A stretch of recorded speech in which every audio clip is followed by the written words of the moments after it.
आज हम जानते हैं जी मीडिया के साथ क्यों मुरादाबाद को कहा जाता है पीतल नगरी।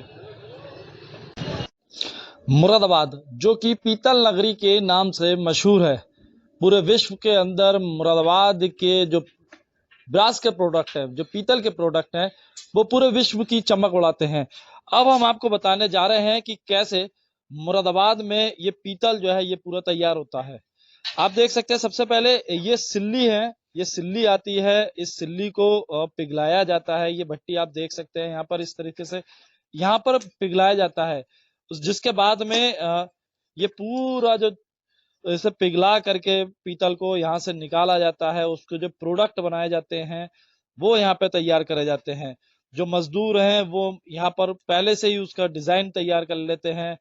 उसके जो पीतल होता है, जो सिल्ली होती है, उस सिल्ली को पिघला करके उसके आकार को उससे जो आकार बनाते हैं, और आकार बनाने के बाद में उसको आगे की तैयारी करी जाती है।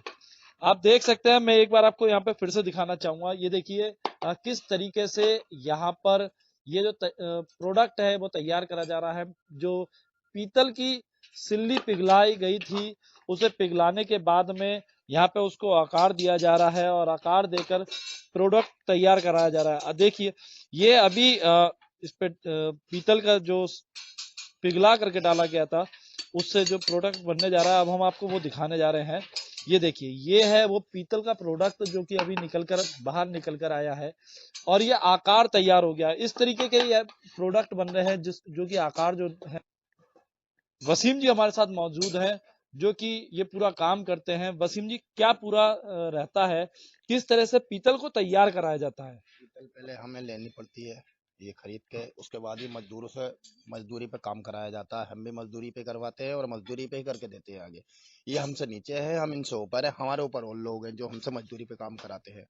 तो अब इन्होंने ढलाई करी, ढलाई के बाद में इन्होंने छिलाई में चला जाएगा माल, यानी कि उसकी समाई जो साफ होती है, फिर पॉलिश होने के बाद में चूड़ी कट के वो बाजार में चला जाता है। बाजार में हमसे मैन्युफैक्चर और लोग हैं, वो ले जाते हैं, बाहर सप्लाई भी करते हैं। बाजार में हम यहाँ मजदूरी पे ही काम करते हैं, और 25 साल से हम काम कर रहे हैं मजदूरी पे। मतलब मुरादाबाद में ही पीतल का उत्पादन होता है। सारे काम मुरादाबाद में होते हैं, मजदूरी से लेकर के छिलाई, यहाँ तक कि जो सिल्लियाँ बनती हैं वो सब सब मुरादाबाद में ही मुरादाबाद बनती हैं। ये मुरादाबाद में ही जितने भी लेबर है, एक के बाद एक लेबर काम करती है। यानी कि इन्होंने ढलाई की है, इसके बाद में छिलाई हो रही है, दूसरे कारखाने में एक जगह चूड़ी कट रही है, फिर उसके बाद पॉलिश हो जाता है।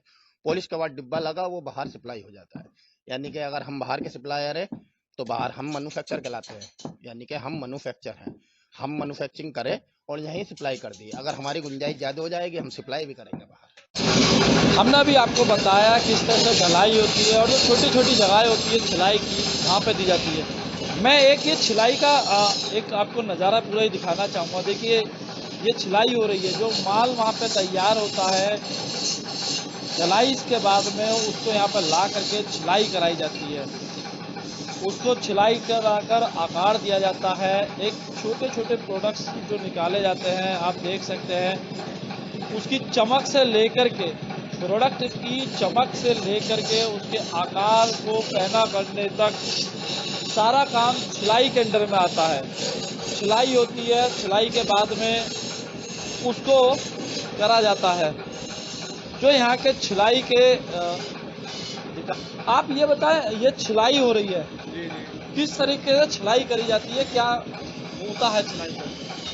सिलाई का मकसद ये है कि जो काला माल है ढलाई में आता है, इसको चिकना करते हैं, ये छीलते हैं, चमक आती है, फिर ये मजदूरी करते हैं, अपनी मजदूरी कर रहे हैं, फिर ये फर्म जाएगा माल, जिसका माल है ये वो पॉलिश कराएगा। कब से काम कर रहे हैं आप? मुझे तो 10-12 साल हो गए, मगर हमारे पापा जो है 35-40 साल से करते हैं। अभी हमने आपको दिखाया किस तरह से जो पीतल का मार्केट है वो सजाया जाता है। पहले माल को ढलाई कराई जाती है, उसके बाद में उसकी छिलाई कराकर उसकी फिनिशिंग कराई जाती है, फिर मार्केट में वो प्रोडक्ट धीरे धीरे पहुंचने शुरू होते हैं। मुरादाबाद के मार्केट की बात करें तो यहाँ के जो व्यापारी हैं वो इस समय साथ मौजूद है। मुरादाबाद को जो पीतल नगरी कहा जाता है, मुरादाबाद के पीतल की पूरी दुनिया में चमक रहती है, किस तरह से माने, क्या वजह रहती है? भाई मुरादाबाद जो है, मुरादाबाद तो मुरादाबाद के नाम से तो फेमस है ही, मगर मुरादाबाद को शायद पूरे विश्व में पीतल नगरी के नाम से ज़्यादा जाना जाता है, क्योंकि इसका मुकाबला पूरे विश्व में हिंदुस्तान में पूरे विश्व में कहीं नहीं है। जो दस्तकारी, जो हाथ की नक्काशी, जो बहुत बारीक बारीक काम, ढलाई का, छिलाई का, नक्काशी का काम होता है, पूरे दुनिया में, पूरे विश्व में किसी भी शहर में किसी जगह पे नहीं होता। अब जो दस्तकारी, बहुत बारीक दस्तकारी होती है, वो शायद वो कारीगर जो मुराद में थे वो बहुत लुप्त होते जा रहे हैं। वो हस्तकला यहाँ से बहुत लुप्त होती जा रही है। हालांकि जब से अभी नई गवर्नमेंट आई है, इन्होंने काफ़ी प्रमोशन करा है, काफ़ी सब्सिडीज दी हैं, मगर उसके बाद भी जो पुराने कारीगर हैं वो कारीगर लुप्त हो जा रहे हैं, क्योंकि इसमें कोई भी काम मशीनराइज नहीं है। सारा काम टोटली हाथ का होता है, बहुत बारीक तरीके से इसमें नक्काशी करी जाती है। अभी पिछले दिनों आपने देखा होगा कि जब हमारी नई राष्ट्रपति बनी थी, तो हमारे माननीय मुख्यमंत्री जी ने एक गंगा जली उन्हें भेंट करी थी। वो गंगा जली यहीं के एक बहुत पुराने कारीगर हैं, जिनकी आयु लगभग 80 वर्ष से ज़्यादा की है। उन्होंने लगभग 2 से 3 महीने के अंदर उस गंगा जली, पीतल की लोटे टाइप की जो गंगा जली होती है, उसमें बहुत बारीक नक्काशी करके उस गंगा जली को तैयार करा था, और प्रयागराज में माननीय मुख्यमंत्री जी ने उनको अपनी तरफ से भेंट करी थी, मुराद की कला को रिप्रेजेंट करते हुए। और उसमें जो है उस कारीगर को सम्मानित भी करा गया, राष्ट्रपति भवन में उस कारीगर को सम्मानित भी करा गया।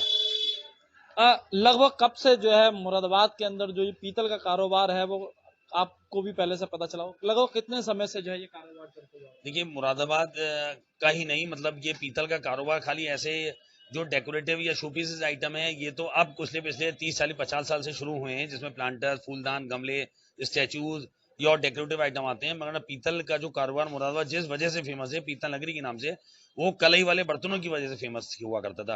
क्योंकि पहले हम लोगों के यहाँ जो क्रॉकरी, जैसे अब स्टील की या कांच की क्रॉकरी होती है, पहले कांसे की और पीतल की क्रॉकरी या पीतल के बर्तन इस टाइप के इस्तेमाल हुआ करते थे। इसी वजह से ही ये पीतल नगरी के नाम से फेमस हुआ करता था। और ये 100, 200, 500 साल, शायद मुझे पता नहीं कितने साल पुराना है ये कारोबार। यहाँ पे कई हजारों साल पुराने से है, जिसमें कलई के बर्तन इस्तेमाल हुआ करते थे और पीतल के बर्तन अपने घर के रसोई में लोग इस्तेमाल करा करते थे। बिल्कुल। आप देख सकते हैं ये यहाँ के व्यापारी हैं। अभी हमसे बातचीत करते हुए इन्होंने पूरा इतिहास हमारे सामने बताया कि किस तरह से मुरादाबाद पीतल नगरी के नाम से मशहूर है और क्या वजह है जो मुरादाबाद को पीतल नगरी कहा जाता है। आकाश शर्मा, जी मीडिया, मुरादाबाद।